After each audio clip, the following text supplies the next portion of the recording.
seorang kiai anu sok di istana zaman Pak Harto kebal lalakon nyana nyaritakeun teu sunah cek nyana make siwak kieu cukup sekarang kita ganti oleh menpol cek nyana pakai odol menpol udah itu kan untuk membersihkan gigi pada dasarnya cek nyana teh lebih bersih menpol daripada siwak aingna aya keneh di dinya geura turun sia ku aing moal balik aing kajian kumaha ge ja ulah sambatkan nya dah moal mulai guys ngaji di mana sia ku aing aya ditungguan ku kula beneran ieu mah aya meureun ku ari masyarakat nu pernah nyahok ka kula kos kitu teh daerah belah ditulah pokona terus nyaritakeun jubah enggak usah ini Indonesia enggak usah pakai jubah itu adalah Arab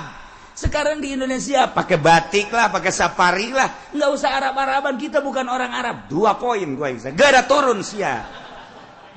kula geus panas jasa kula ieu keur ngora geus kebal tau keur ngora kali henteu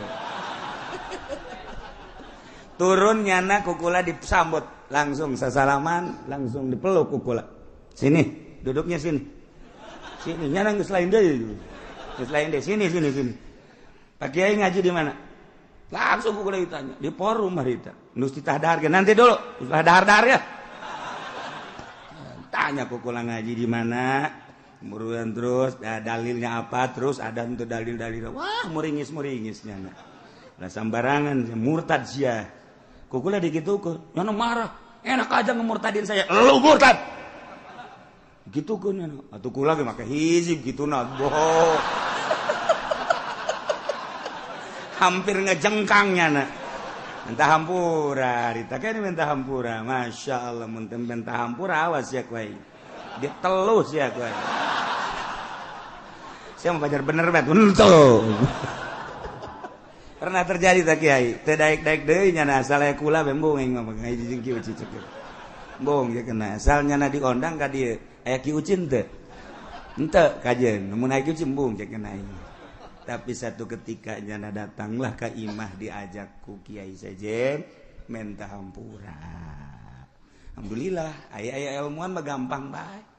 nyana ge ngaragap salah tama egona doang alhamdulillah geus jadi nyana menyadari kuari bener ieu siwak teh sunah kang laula an asyqa ala ummati la amartuhum bisiwak inda kulli syai satu ketika dia kan inda kulli salat ya tuh kumaha tah hadis masyaallah kula dijelaskeun dirad ku nyana aingna aya keneh moal balik aing mah datang ka subuh sia tungguan ku aing sia ai keur ngora mah kitu ku henteu ieu kumaha lalakona hese kasadar baru deuk jadi wali aya nu ngomong kieu malah mah kiai asana kula mah lamun ka mana teu mawa HP teu betah lantaran asana paremun obam dabo eta kiai pohara jasa masyaallah lain pepegatan jeung makhluk lain pepegatan jeung dunia endahan naon kitu ngaran nyieun jaringan tapi nyana dek ngembangkeun agama ngembangkeun ilmu moal bisa ilmu Allah moal bisa pakai jaringan zahir ilmu Allah mah make jaringan batin ta'alluq galbu urang ka Gusti Allah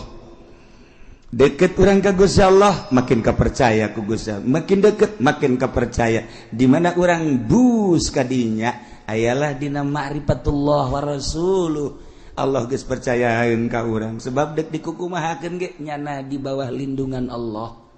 lain make jaringan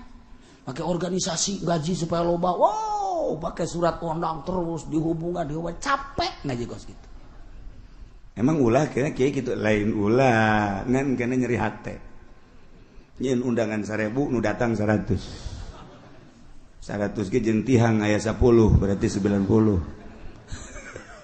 capek maning diri urangna bersihan deketkeun ka Gusti Allah pegatkeun urusan dunia pegatkeun urusan makhluk eta mah hate ayo bae ka Gusti Allah makin mencrang herang blus indah teu meunang ngadenge tongtrong ngajung ngorenjag bae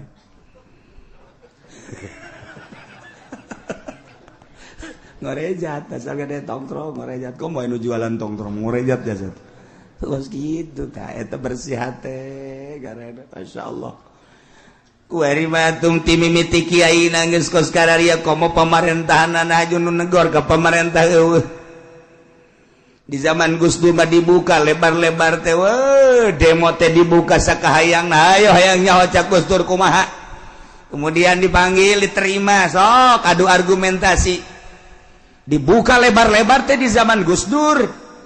ulah aya sekat antara pemerintah jeung rakyat sebab lawan pemerintah teh dek urusan rakyat lamun aya hijab aya sekat dek kumaha ngurusan anak dibuka lebar-lebar demo diunggal negara diunggal kampung ayo ngan demo ulah sademo-demona siapkeun argumentasi madok tanya argumentasina ya dijawab ku Gus Dur makana kieu makana kieu kumaha maneh tuh anu teu cair kabeh dibuka lebar setelah Gus Dur langsung SBY masih aya keneh 60% demo masih aya keneh diganti ku ari ku presiden urang terkurus sedunia teu masalah emang presiden urang kenyataanna kos gitu teu masalah eta ge cak nu lintuh ngomong gitu ge kumaha eta ku ari tidak ada demo bahkan hampir undang-undang kembali ke zaman Soeharto namun demo bisa tembak tempat encan sampai kadinya mangan direncanakan temenak sekat makin jauh di zaman Gus Dur dibuka sekat rakyat jeung pemerintah tidak ada sekat pokoknya mah nanya naon beurang penting silakan di zaman Gus Dur mah tapi kuari awas demo-demo awas informasi dan lain sebagainya emang kuari kuah gitu siap jadi geus teu wani kuari mah nyara baris nyarana bae urang nonton nyana teu bisa dek laporan lamun anak geus teu bisa laporan ka bapa dek kumaha jadina kula masuk inget ka dongeng baheula di zaman gitu di India zaman tabiin aya seorang pemimpin India Islam harita keur carita poho ngaranna nyana nyun lukisan bede jeung bagus lukisanana gandrung kan di India mah gandrung tanggal gandrung lukisan tangkal gandrung nu gandrungna keur meujeunna buahan di dinya aya manuk enclak di buah gandrung kemudian bari macok kitu ta lukisanana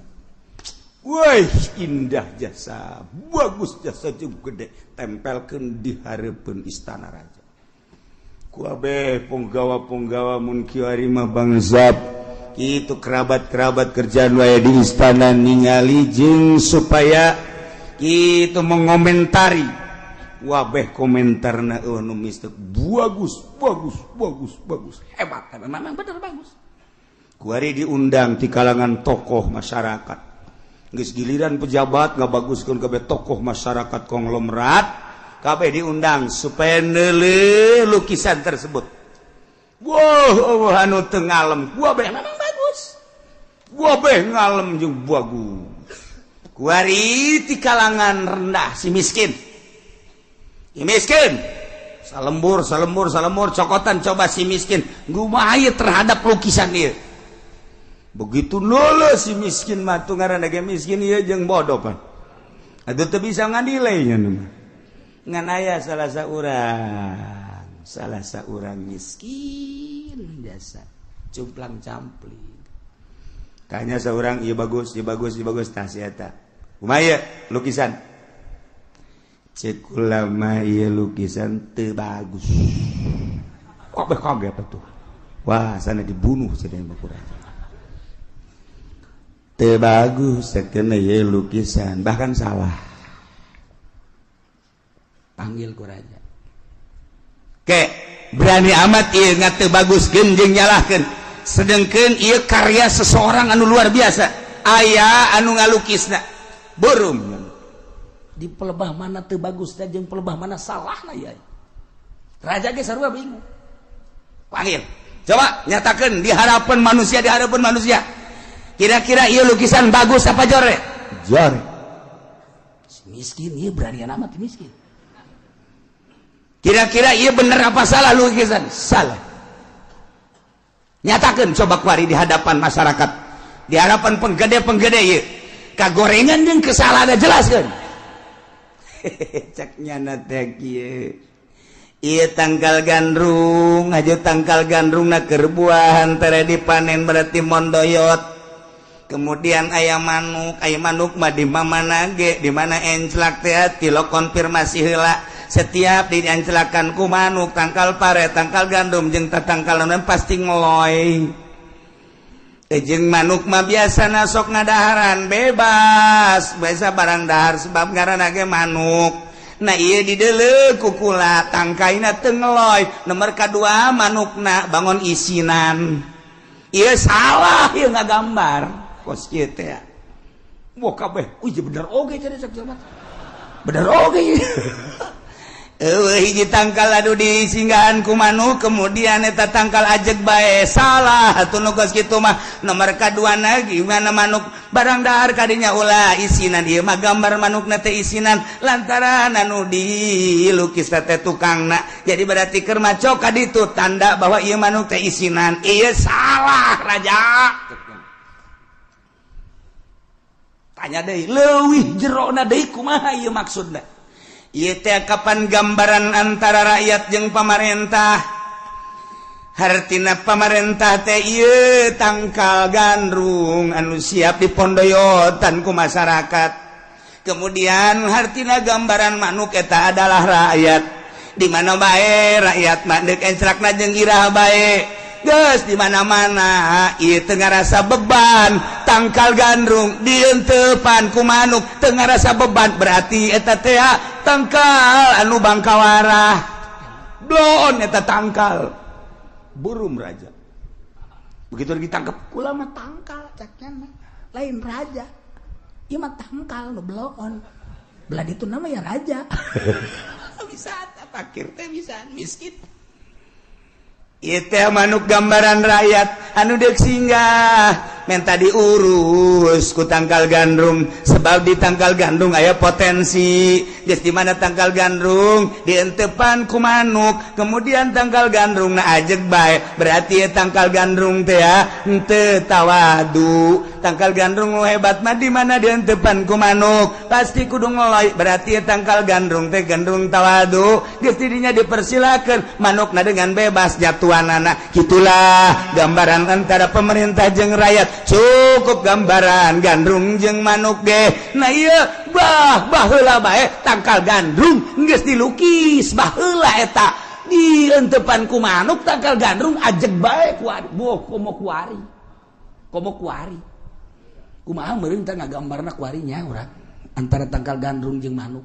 asana meureun digambar di hiji deui di handap di hiji deui di dua tilu opat lah di handap aja lemah opat nu hiji mawa kokoprak geus aya manuk kokoprakan nu hiji mawa tambang geus aya manuk geus tambangan bae nu hiji deui mawa rante nu hiji deui mawa peso meureun gambaranna kitu kuari mah tah deuk nyalametkeun gandrung boh di handapna tuh baheula mah eueuh di handapna sakadar teu ngeloy doang geus jadi kecaman masyarakat begitu dipanggil si miskin teh deuk disiksa aya anu ngabela ulah disiksa sebab ieu deuleuh heula kahirupan sapopoena barang diteliti horenganan kanyahoan ieu waliun min aulia